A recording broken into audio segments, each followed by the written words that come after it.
하늘로부터 오는 권세, 모든 권세는 하나님께로부터 왔다는 것을 알기 때문에 이 땅에서 우리가 권위를 가지고 권위를 존중하면서 살아갈 수 있습니다. 반대로 모든 권세가 하나님께로부터 왔다는 것을 믿지 못한다면 모든 세상은 혼란스러울 수밖에 없습니다. 불신 세상이라 할지라도 우리가 그 권세를 인정하고 그리고 그 인정한 권세 속에서 하나님의 통치하심을 바라볼 수 있는 참된 그리스도인으로서 진정한 애국자가 되고 진정한 나라 살리는 참된 하나님의 백성들로 이 땅을 살리는 자로 살아가기를 소망합니다.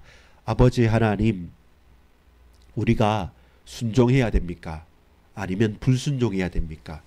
세상을 다스리는 사람들이 불신자가 많고 예수 믿는다 하지만 과연 성경적인 올바른 원리 가운데 이 땅이 다스려지지 않는 것 같은 수많은 좌절도 있고 기대감도 있습니다. 어떤 목소리를 내야 됩니까? 많은 사람들처럼 앞장서서 구호를 외치며 이 세상을 변화시키기 위해 노력해야 됩니까? 아니면 그냥 홀로 그리고 따로 우리가 골방에서 기도만 하는 것이 옳습니까? 성경은 우리에게 무엇이라 말하는지 오늘 그 권위와 하나님의 말씀을 통해서 이 땅, 이 세상을 어떻게 살아가야 될지 우리가 지혜를 간구합니다. 주 예수 그리스도는 모든 것이요 모든 문제 해결자시며 지금도 통치하시고 다스리시는 분임을 믿사옵나니 주여 우리 나라를, 이 민족을, 우리 가정을, 우리 개개인들을 다스려 주시옵소서. 예수 그리스도 이름으로 간절히 기도합니다. 아멘. 여러분, 오늘 우리가 함께 나눌 말씀은 제목이 사회생활입니다. 우리는 여러분 이 땅에 살아가는 사람입니다. 우리는 이 땅에 살아가는 사람들이지 이 땅과 관계없이 사는 사람이 아닙니다.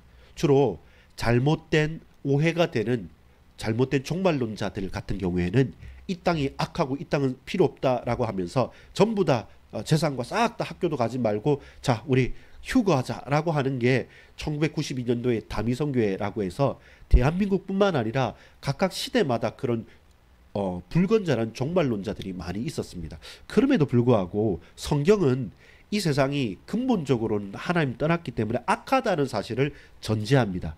전제하지만 그러나 지금도 이 세상을 통치하고 다스리는 분은 우리나라 대통령이 아닙니다. 트럼프 대통령이 아닙니다. 불신자들은 저 지도자가 전쟁도 일으키고 저 사람이 어떻게 다스리고 말하지만 그러나 그들조차도 하나님의 허락하심이 없다면 그들은 움직일 수 없어요. 그들은 움직일 수 없어요. 그래서 오늘 우리가 잘 알아야 될 것이 로마서 13장 1절부터 7절까지는 특별히 교회와 세속 세상의 국가와의 관계에 대해서 말하고 그리스도인으로서 우리가 이 땅에 어떻게 살아가야 될지를 말하고 여기서 말하는 조세나 관세나 여러 가지 세금에 대한 문제도 있지 않습니까? 그걸 부정하지 않습니다. 내라고 합니다. 두려워할 자 두려워하고 존경할 자 존경하라고 합니다. 그러면 아니 하나님의 말씀과 이 세상이 어긋날 때 그럼 우리는 어떻게 해야 됩니까? 라는 질문도 생기지 않습니까? 그 질문 속에서 이 땅을 살아가는 저와 여러분은 어떻게 사회생활을 할 것인가? 어떤 길이 있습니까? 순종의 길이 있고 불순종의 길이 있습니다. 여러분 어떤 길로 가야 됩니까? 어떤 때는 순종하고 어떤 때는 불순종해야 됩니까? 아니면 무조건 불순종해야 됩니까? 아니면 덮어놓고 무조건 순종하는 게 맞습니까? 이런 질문거리들이 우리가 세상을 살아가면서 있단 말입니다. 자, 그때 하나님 말씀을 우리에게 어떻게 말씀하는지를 말씀을 통해서 같이 한번 확인해 보도록 하겠습니다. 첫 번째는 통치한다라는 단어가 뭡니까? 다스린다는 거예요. 통치한다, 다스린다는 것은 여러분 우리가 국민으로서 제일 큰 권력 행사가 뭐겠습니까? 만 20세, 요즘에는 만 18세 이상 되면 되죠. 고3들도 생일이 지난 친구들은 투표를 합니다. 그래서 그 민주주의 사회에서 모든 각각의 개인 시민들이 행할 수 있는 제일 큰 권력 행사는 선거라는 제도입니다.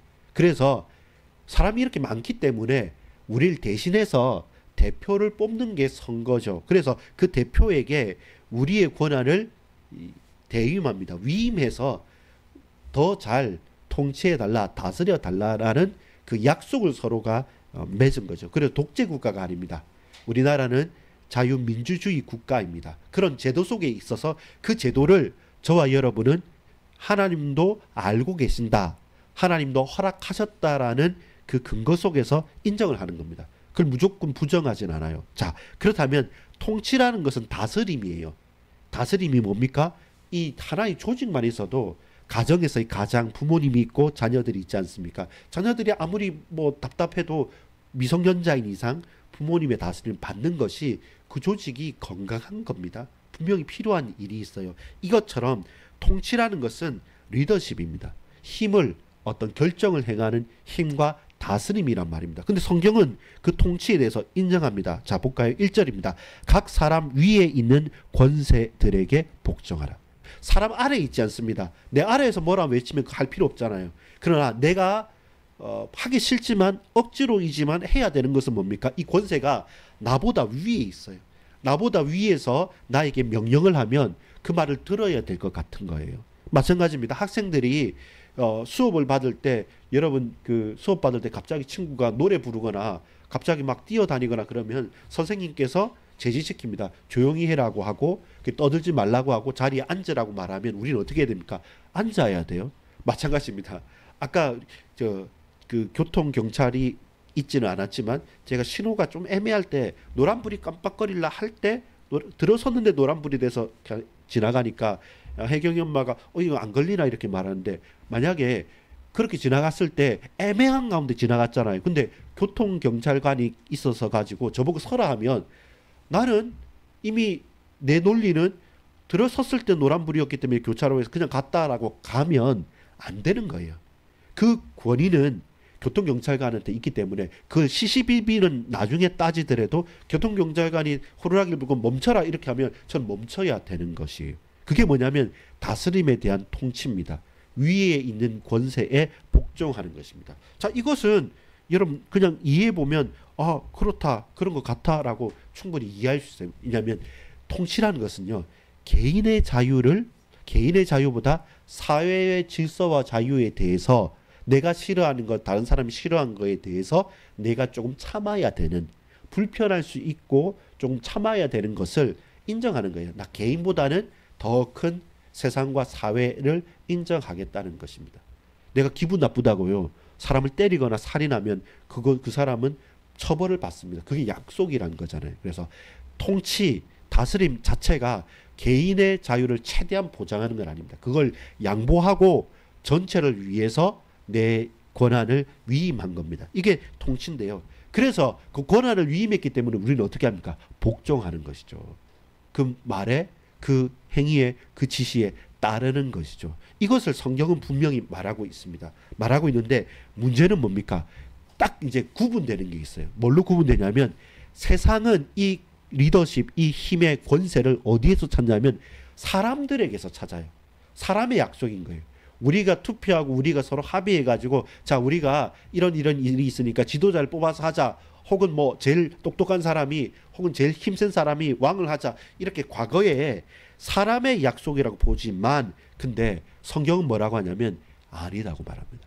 이것은 사람의 약속이 아니라 모든 권위의 근본은 어디에서? 하나님께로부터 왔다는 것을 분명하게 말한 겁니다. 그래서 복종하는 거예요.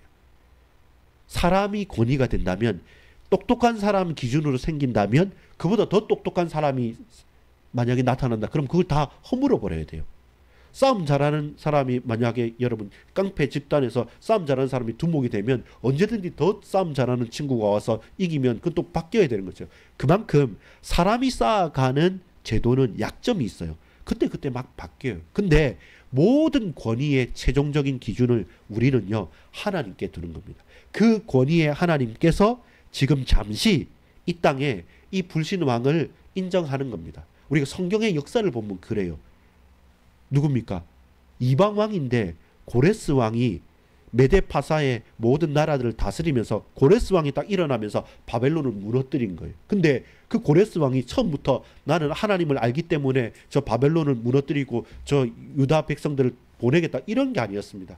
그 시대에 하나님께서 보이지 않는 손길 통해서 역사, 세계사도 움직이시고 교회사도 움직이시고 우리 가정사도 움직이시고 우리 개인의 인생사도 하나님께서는 아시고 운행했고 다스리고 계신다는 겁니다. 그래서 권위의 기준은 하나님께 있는 것입니다. 이것이 사람과 우리의 차이점이에요. 세상과 우리의 차이입니다. 세상은 선거 바꾸고 대통령 바꾸면 다 해결될 거라고 불신자들은 생각합니다. 근데 여러분 우리가 알듯이 대통령 바뀌면 다 바뀝니까? 아니에요. 좀 더 좋을 수도 있고 좀 더 나쁠 수도 있습니다. 언제든지 이렇게만 되면 해결될 거라 보지만 그 속에서도 안 되는 게 있고요. 저렇게 되면 나 우리나라 이민 가겠다 하고 막 미국에서도 옛날에 트럼프 대통령 되면 이민 간다 하는데 뭘 이민을 갑니까? 그래도 살만해요. 그래도 다 살아갑니다. 왜냐하면 사람은요 언제든지 바뀌어요. 그래서 우리가 그 리더십의 기준을 어디에 두느냐? 역대상 29장 11절 제가 읽어드릴게요. 여호와여 위대하심과 권능과 영광과 승리와 위엄이 다 주께 속하였사오니 천지에 있는 것이 다 주의 것이로소이다. 여호와여 주권도 주께 속하였사오니 주는 높으사 만물의 머리심이니이다. 이것이 하나님의 이 다윗의 고백인 겁니다.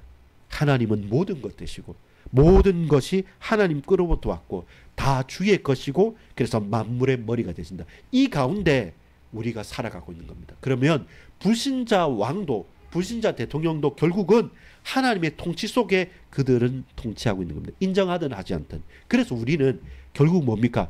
대통령 말을 듣고 내가 안 뽑았지만 그 국가의 권세에 복종하는 것은 그럼에도 불구하고 하나님은 이 세계사 교회사 속에서도 그 위에서 최종적인 권세로서 다스리고 계신다는 것을 우리가 인정하는 것 가운데 나아가는 것이죠.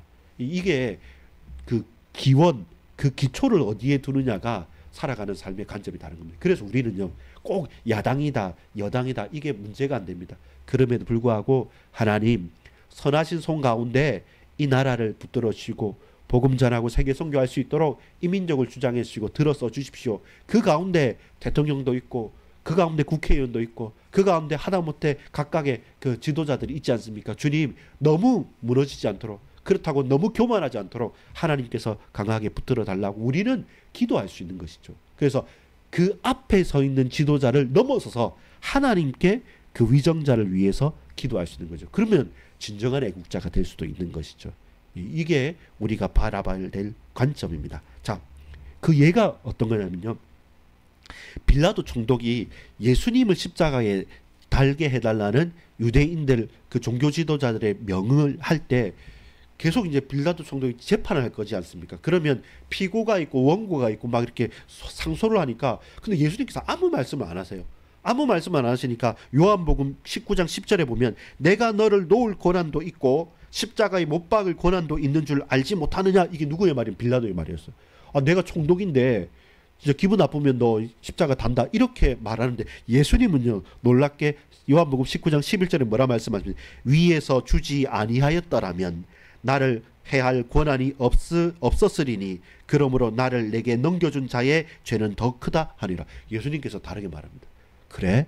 근데 위에서 하나님께서 허락하지 않으셨다면 네가 나를 해할 수도 없다. 그게 예수님의 대답이었어요. 모든 세상의 사람들은 내가 죽고 사는 생사 여탈권을 가지면 재판장님, 판사님, 아니 누구님 좀 용서해 주십시오. 좀 잘 봐주십시오. 이게 아니라 예수님께서 말 네가 그 권한이 있느냐? 잘 알았다. 근데 너희 권한은 위에서 주신 것이지 네 권한이 아니야 라고 예수님께서 피고인으로 죽을 수 있는데 그 자리에서 고백을 하시는 거죠. 그 인정한 겁니다. 이 빌라도의 총독의 권세도 인정한 겁니다. 그런데 그 권세가 어디로 왔냐면 처음부터 너희에게 있었던 것도 아니고 로마 황제에 있는 것도 아니고 위에 하나님의 허락하신 가운데 네가 재판한다. 나를 십자가 못 박아도 된다라고 말씀하시는 것이죠. 그것은 그 때문에 억지로 십자가 진 게 아니라 하나님의 뜻에 의해서 예수님께서 자발적으로 잡혀주신 것이죠. 이것이 다른 것이죠. 예. 그러면 저와 여러분 이제 고민이 생기죠. 그러면 이 세상에 빌라도도 그렇고 저 뭐 악한 왕들이 많잖아요. 성경의 역사를 보면 헤롯 왕도 그렇고 헤롯 왕은 뭐 했습니까? 예수님 태어났을 때 그 아래 위로 해서 그 아이들을 다 죽이라고도 명령했으니까 너무 악한 왕들이 많지 않습니까? 그러면 그런 악한 왕들한테도 그럼 우리는 복종해야 됩니까? 권세를 인정해야 됩니까? 라는 질문이 생기잖아요. 권한은 나의 자유를 잠시 맡기는 거잖아요. 근데 그 권세가 하늘에부터 왔기 때문에 우리는 사람의 권세가 아니라 하나님의 권세를 인정하는 거잖아요. 그래서 하나님 주셨기 때문에 불신 왕도 우리 인정해요. 근데 불신왕이 나쁜 짓을 한다. 하나님 말씀 듣지 말고 배교해라고 하고 예수 믿지 말라고 적극적으로 하면 그러면 어떤 순종을 해야 됩니까? 라는 질문이 생기잖아요. 그때 이제 순종과 불순종이 갈라지게 되는 것이죠. 여러분 일단 권세는 여러분 2절에 볼까요? 그러므로 권세를 거스리는 자는 하나님의 명령을 거스림이니 거스리는 자들은 심판을 자취하는 것이다. 일단 기본은 뭐냐면 권세에 순종하는 것입니다. 왜냐하면 하나님은 아시기 때문에.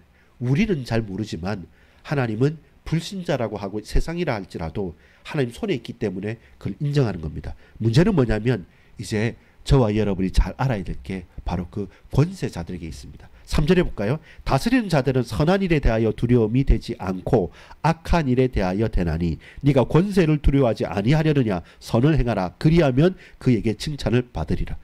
불신자라고 할지라도 불신왕이라 할지라도 나라를 잘 다스리기 위해서는 어떻게 해야 됩니까? 악을 행하면 안 돼요. 그리고 그 나라는 망할 수밖에 없어요.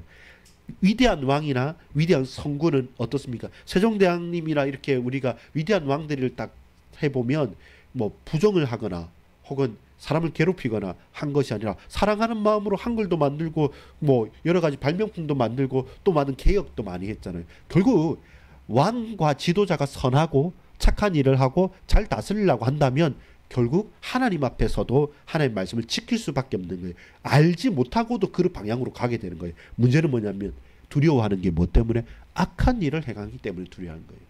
여러분 인정하든 인정하지 않든 하나님의 말씀에 어긋나게 가면 그건 악이 되는 겁니다. 내가 아무리 선이라고 할지라도 하나님을 대적하는 방향은 그 자체가 악일 수밖에 없어요. 반대로 좀 무능력해 보여도 잘 몰라도 근데 하나님의 말씀을 이루는 방향으로 간다면 그 악하고 성격 나쁜 왕도 하나님께 쓰임을 받게 되는 거예요. 그것이 뭡니까? 하나님의 손 안에 그 왕들도 그 지도자들도 있다는 것입니다. 그러면 그들에게 순종하죠. 다만 언제? 말씀에 순종할 때. 말씀이 이루어지는 방향으로 우리는 순종하는 것입니다. 결국 그 왕들이 다스림을 받는다고 생각해야 돼요. 우리가요.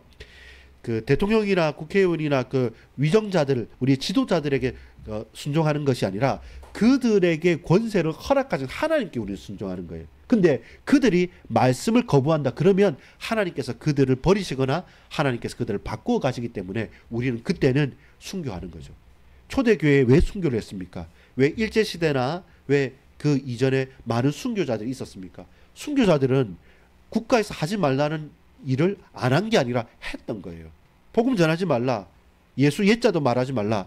천하 인간에게 구원 얻을 만한 다른 이름을 우리에게 주신 적이 없다라고 바울은 그리고 베드로는 그리고 수많은 제자들은 그 법정 앞에서도 담대히 고백함으로 그들은 순교했던 거예요. 로마 시대도 마찬가지잖아요. 로마 시대도 막 여러 가지 네로 황제 같은 수많은 황제들이 핍박하고 불태우고 그리고 사자밥으로 주고 하는 가운데서도 하나님께 찬양하며 나갔던 것은 뭐냐면 예수 말하지 말라라고 할 거기에서는 불순종한 것이죠. 그것은 누굽니까? 더 큰 권세. 이 권세의 근원이 사람이 아니고 하나님인 걸 알았기 때문에 결국 우리는 하나님께 순종해야 된다는 것을 알고 나아갔던 거죠. 그럼 이제 정리가 좀 되겠습니까? 이 땅을 살아가는 가운데 우리는 하나님의 말씀에 순종해야 됩니다. 그리고 우리가 그 하나님의 말씀에 순종한다는 것은 하나님께서 아무리 악한 왕이라도 그 시대에 그때 필요하기 때문에 잠시 허락하신 거기 때문에 인정하고 순종하되 말씀과 하나님의 뜻과 어긋났을 때는 우리는 순교하는 한이 있더라도 반드시 분연하게 일어나서 하나님 말씀 앞에 진리를 말해야 될 책임이 있는 것이죠. 그래서 용기가 필요합니다. 왜냐하면 여러분 바로 다음 주부터 모든 교회 예배드리지 말고 예배드리면 벌금 냅니다. 감옥에 갑니다. 이러면 우리 벌금 내고 감옥 가야 돼요. 가야 돼요. 근데 이제 한번 예민하게 생각해 봅시다. 코로나 때 교회 폐쇄 명령이 내렸단 말입니다. 그러면 어떻게 해야 됩니까? 교회 가야 됩니까? 말아야 됩니까? 라고 할 때 어떤 분들은 무조건 가야 된다. 어떤 분들은 가면 안 된다. 국가의 말을 들어야 된다. 그럼 어떤 부분입니까? 돌이켜 봤을 때는 지금 생각해보면 국가가 너무 강하게 개입했다는 평가들이 많아요. 현재로서는. 너무 심하다. 자유를 없앴다. 근데 그 당시에 모르는 가운데서는 이해가 된다라고 할 수 있습니다. 그래서 그때는 뭐 해야 됩니까? 모이기를 패하지 않고 모이기를 힘쓸 수 있는 여러 가지 다양한 방법과 일들을 고안해가고 더욱더 하나님께 엎드릴 수 있어야 됐던 이유들이 필요한 것이죠. 그래서 이거를 한다고 해서 뭐 나쁘다, 이걸 안 한다고 해서 좋다, 이것이 아니라 저와 여러분이 계속 간구하면서 하나님의 말씀이 뭐가 더 옳으냐라는 것을 놓고 계속 시도하고 도입하고 나가는 거죠. 혹 우리가 잘못했다면 또 바꿔가면서 수정해 가면서 계속 그렇게 우리가 놓치지 말아야 될 것을 놓치지 말고 가는 게 용기 있는 겁니다. 그래서 아니라고 할 때는 아니라고 해야 돼요. 기라고 할 때는 기해야 돼요. 근데 문제는 내가 이 사람을 좋아하기 때문에 이 사람 말은 무조건 맞고, 내가 이 당을 좋아하기 때문에 이 당은 무조건 맞고, 그게 아닌 거는 내 원수다. 이것은요, 하나님보다 하나의 사상과 정치 체제를 좋아하는 겁니다. 그렇지 않고 그걸 넘어서는 것입니다. 그거 넘어서서 언제든지 깨어서 하나님, 우리가 뭘 해야 됩니까? 우리가 복음 전해야 되는 건 맞는데 잘못되게 타락하여서 사람을 앞에 세우고 하나님보다 다른 것이 높아져야 돼. 그럼 늘 또 갱신하고 다시금 돌이키면서 불순종하고 순종하고 순종하고 불순종하면서 하나님 뜻을 찾아가는 게, 그게 우리가 깨어있는 신자가 되게 됩니다. 그리고 깨어서 간구하고 주님 앞에 나가는 겁니다. 그 용기가 필요해요. 여러분, 순종하는 것도요, 불편할 때가 있어요. 하기 싫을 때 순종하는 거 쉽습니까? 불순종할 때 얼마나 용기 필요한지 압니까? 다 한다는 겁니다. 근데 혼자만 아닙니다 이렇게 말하기가 대한민국 사회에서나 우리 사람들은 정말로 힘듭니다. 다 타겟이 되고 너만 잘났냐? 그래, 네 얼마나 잘났는데 네가 그럼 평상시 또 딴 건 어떠냐? 이렇게 주목되게 될 때는 사실 엄청난 그 스트레스가 되게 됩니다. 그래서 우리가 말씀의 사람으로 말씀이 사로잡히지 않으면 그런 용기도 그런 결단도 사실 어렵습니다. 그래서 불편함과 그리고 또 따돌림 당할 수 있음에도 불구하고 우리는 권위가 권세가 사람에게 있지 않고 하나님에 있기 때문에 적어도 나는 굶어 죽는 한이 있더라도 여러 가지 불편함이 있더라도 내가 틀려서 깨닫지 못했으면 돌이켜서라도 할 테니 하나님 나에게 믿음의 용기를 주십시오. 주님께 나는 무릎 꿇겠습니다. 이것이 당당한 하나님 자녀의 고백이 되는 것이죠. 사도행전 4장 19절에 하나님 앞에서 너희 말을 듣는 것이 하나님의 말씀을 듣는 것보다 옳은가 판단하라. 이렇게 베드로는 고백한 것이죠. 예수 예자 하지 말라고 했는데 근데 곧 잡혀 죽고 그 전에는 뭐 했습니까? 예수님 십자가에 잡히시고 달리시는 그날 밤에 어떻게 합니까? 따라가면서 3번이나 부인했던 베드로지 않습니까? 근데 지금은 곧 말하면 죽는다는 그 현장에서도 고백하는 것이죠. 하나님 앞에서 사람 말을 듣는 게 옳냐 아니면 하나님 말씀 앞에 서는 게 옳으냐. 사도행전 4장 19절에 분명히 말합니다. 다니엘 3장에 누굽니까? 이름까지 바뀌었어요. 사드락 메삭 아벤느로 그리고 다니엘로. 내 계명까지 당하고 그 이름들도 하냐냐 하고 그 원래 본명이 바뀌어가지고 이방 사람들의 이름이 됐잖아요. 근데 관리가 됐어요. 관리가 됐다는 말은 뭡니까? 그 나라의 그 현장의 국가에 충성하는 사람들입니다. 근데 모두 다 이방 느고 신상 쫙 나팔을 불 때 신상 앞에 다 이제 절해야 될 때 만약에 이때 절하지 않으면 풀무불에 죽인다고 하는데 그럼에도 불구하고 그건 아니죠. 다 순종해도 아닌 건 아닌 것이죠. 그때에 죽으면 죽으리라라고 에스더가 고백한 것이나 내가 죽을지라도 불탈지라도 혹 건져 주실 건데 건져 주시지 그리 아니하실지라도 고백했던 것은 이 믿음의 순종 그리고 우리의 대적과의 영적인 싸움 불순종 이 부분에 대해서 고백을 했던 하나님의 증인들이죠. 이게 우리가 계속 봐야 될 부분입니다. 그래서 항상 빽딱하게 다 싫어하는 사람, 그 사람은 진리의 사람 아닙니다. 언제나 아무 생각하지 않고 그냥 카멜레온처럼 다 맞다고 하면서 무조건 권력만 취하고 가는 사람, 그 사람 또한 제대로 믿는 사람은 아닙니다. 깨어서 하나님의 말씀 가운데 용기 있게 도전하는 것이 우리 고백입니다. 다만 여러분 오늘 권세의 핵심이 뭐였냐면 누구에게 복종할 것이냐가 아니라 지도자들이 너의 권세가 어디에서 오는지를 두려워하라는 겁니다. 선을 행하면 네가 두렵겠느냐? 두렵지 않지. 근데 왜 너희들이 두려워하게 되느냐면 너희가 악을 행하고 있다라는 겁니다. 불신자들, 지도자들 알아요.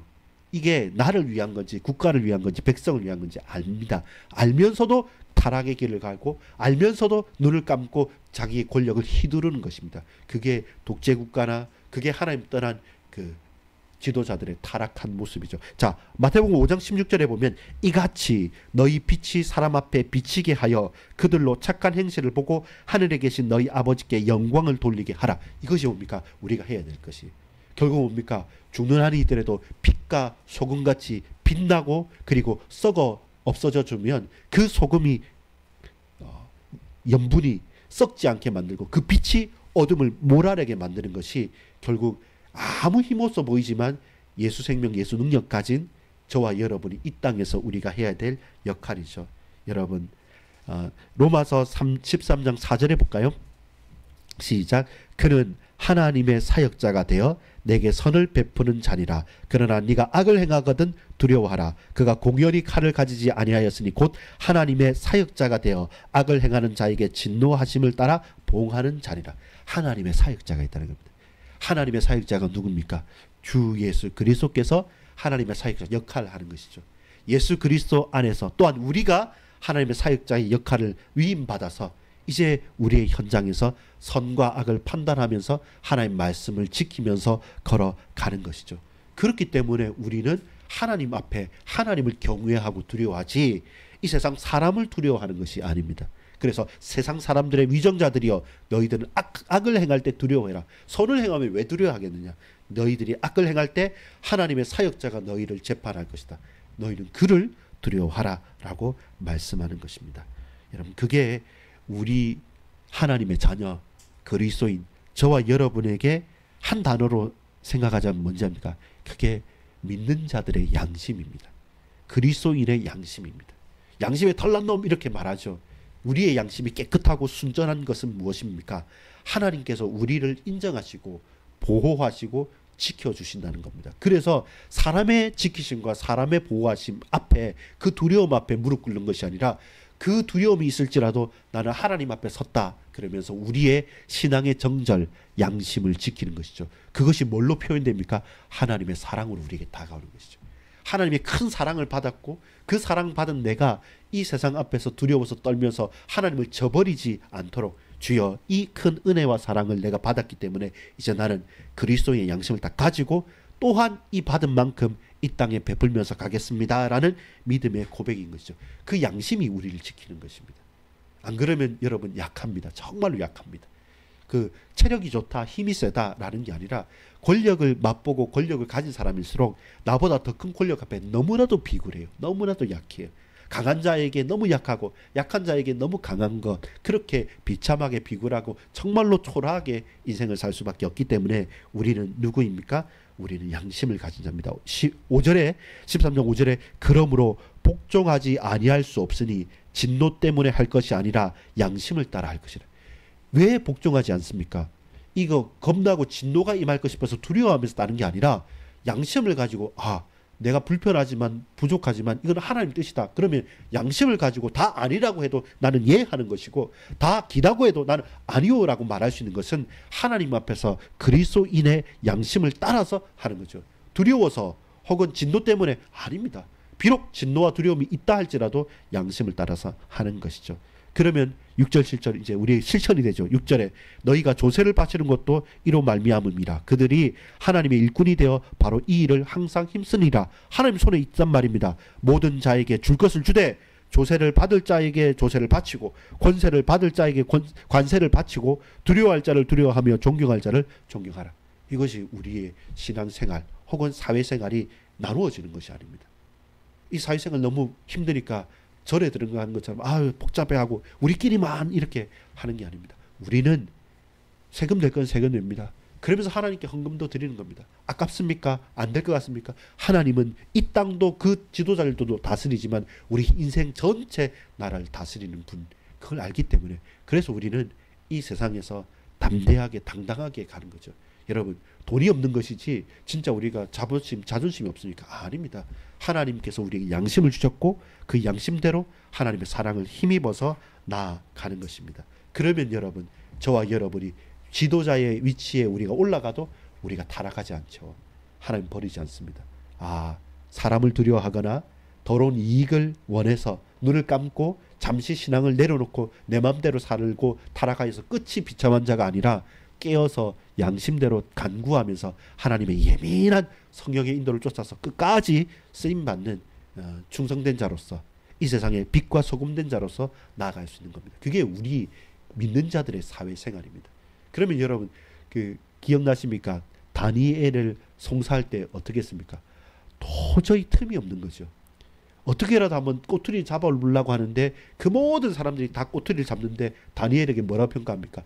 다니엘이 하나님 섬기는 거 외에는 꼬투리 잡을 게 없다. 털어서 먼지 안 나는 사람 없는데 털어서 먼지가 안 나요.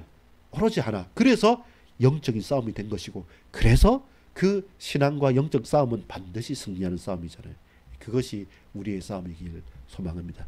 여러분 직장생활 하는 것, 우리 사회생활 하는 것 쉽지 않지 않습니까? 용기가 필요하지 않습니까? 그때 자칫 잘못하면 우리가 휩쓸려 다닐 수도 있습니다. 그 가운데 우리를 지키는 것은 하나님의 사랑과 은혜요. 우리 속에는 양심이 있는 겁니다. 그 믿음 가지고 담대할 수 있는 거죠. 어떻게 그렇게 고백하는데, 근데 그 양심이 나를 지키는 겁니다. 근데 여러분 돌이켜보면 그게 사는 길이었어요.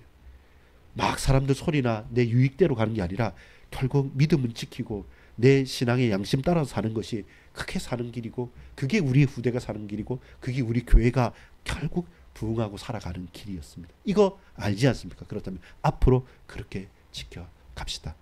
믿음에 순종하고 그 순종 가운데 그 권위는 하나님임을 알고 우리가 그 하나님 앞에 순종하듯이 우리 서로 복종하고 섬기고 서로 순종하면서 하나씩 하나씩 덕을 세워가면서 정말로 교회가 교회답다. 우리 가정이 가정답네. 정말로 예수 믿는 사람은 이렇네 라고 하는 칭찬 듣는 증인들로 걸어가는 저와 여러분 되기를 간절히 소망합니다. 기도하겠습니다. 아버지 하나님, 사회생활 어렵습니다. 쉽지 않습니다. 그러나 그 사회생활, 신앙생활 늘 나누어서 교회에서는 교회대로, 사회에서는 사회대로 그렇게 분리되어서 왔다 갔다 하는 자가 아니라 정말로 하나님 앞에서 그리스도의 양심을 딱 가지고 하나님 앞에 순종하고 고백하는 그 권위의 최종 목적이, 최종 방향이 오로지 주님임을 알고, 그래서 내게 주어진 그 작은 권세들, 권위들 또한 존중하고 순종하면서 참으며 인내하면서 사랑하며 그들을 건지면서 살아갈 수 있는 그리스도인의 자유, 그리스도인의 양심, 그리스도인의 참된 능력을 회복하는 시간 되게 하옵소서. 우리 자녀들이 생활하는 학교 현장이나 직장 현장, 우리의 친지들이, 우리의 믿지 않는 우리의 동기들이 있는 그 현장 가운데서도 주여 선한 길로 지켜주시고 인도해 주시사 정말 우리 모든 반석교회 권속들, 우리의 모든 지체들이 가야 되는, 또 살아남아야 되는 그 현장 속에서도 하나님 두려움과 여러 가지 환난과 문제 속에서도 영육 간의 강건함을 더하시고 하나님 함께 하심으로 넉넉하게 믿음의 양심대로 승리할 수 있도록 주님 지키시고 세우시고 은혜 베풀어 주옵소서. 구주 예수 그리스도의 이름으로 간절히 기도 올리옵나이다. 아멘.